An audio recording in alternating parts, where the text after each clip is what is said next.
அஸ்ஸலாமு அலைக்கும். Hello friends, இன்றைக்கி வெயிட் லாஸோட செகண்ட் டே. ஸோ நான் என்னென்ன சாப்பிட்றேன் அப்படின்றத பார்க்கலாம் வாங்க.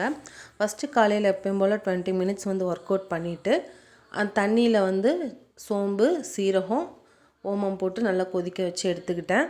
ஸோ அது கொதிக்க வச்சோடனே மூடி வச்சுருங்க. மூடி வச்சுட்டு ஒரு ஹாஃப் அன் ஹவர் ஒரு 15 மினிட்ஸ் விட்டுட்டு அதுக்கப்புறம் நம்ம வடிகட்டி எடுத்துக்கலாம். ஸோ அது வடிகட்டி எடுத்தோடனே ஃபஸ்ட் டே நான் எக்கு சாப்பிட்டேன். 2 எக்கு நல்லா பீட் பண்ணிவிட்டு பிரெட் ஆம்லேட் மாதிரி போட்டு சாப்பிட்டேன். ஸோ அந்த வீடியோ பார்க்காதவங்க பாருங்கள். இன்றைக்கி செகண்ட் டே என்ன சாப்பிட்லாம் அப்படின்னு யோசிக்கிறப்ப ராகி கூழ் குடிக்கலாம் அப்படின்னு சொல்லிட்டு ஃபஸ்ட்டு ராகி மாவு எடுத்துட்டேன். ராகி மாவு எடுத்துகிட்டு ஃபஸ்ட்டு கொஞ்சோண்டு தண்ணி ஊற்றி அதை நல்லா கரைச்சிக்கோங்க. கட்டி இல்லாமல் கரைச்சிட்டு அதுக்கப்புறம் நம்ம தேவையான அளவு தண்ணி ஊற்றிட்டு நம்ம அடுப்பில் வச்சுட்டு நல்லா காய்ச்சிடணும்.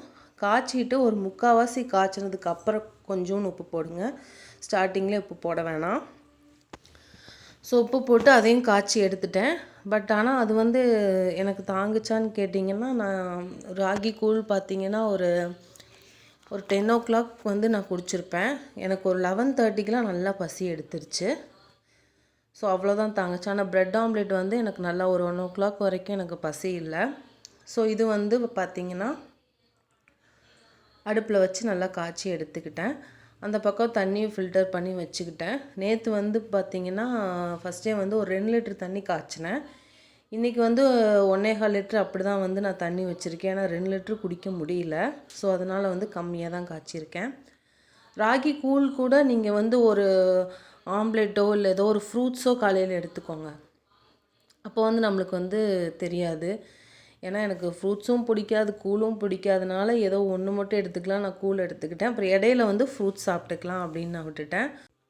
சக்கரவள்ளி கிழங்கு பார்த்திங்கன்னா வேக வச்சுட்டேன். நீங்கள் இந்த மாதிரி ஆவி கட்டி வேக வைங்க. அப்போ உங்களுக்கு நல்லாயிருக்கும். குக்கரில் விசில் விட்டிங்கன்னா உங்களுக்கு ஒரு மாதிரி வெடித்த மாதிரி தண்ணி நீர் கோத்த மாதிரிலாம் ஆயிரும். ஸோ இதை நான் எப்போ சாப்பிட்டுக்கிட்டேன்னா, நான் காலையில் ராகிக்கூழ் குடிச்சனால எனக்கு மதியானம் பார்த்திங்கன்னா ஹெவியாக பசி எடுத்துருச்சு. ஸோ சாப்பாடு ரைஸ் பார்த்திங்கன்னா கொஞ்சம் ஜாஸ்தி சாப்பிட்டேன்.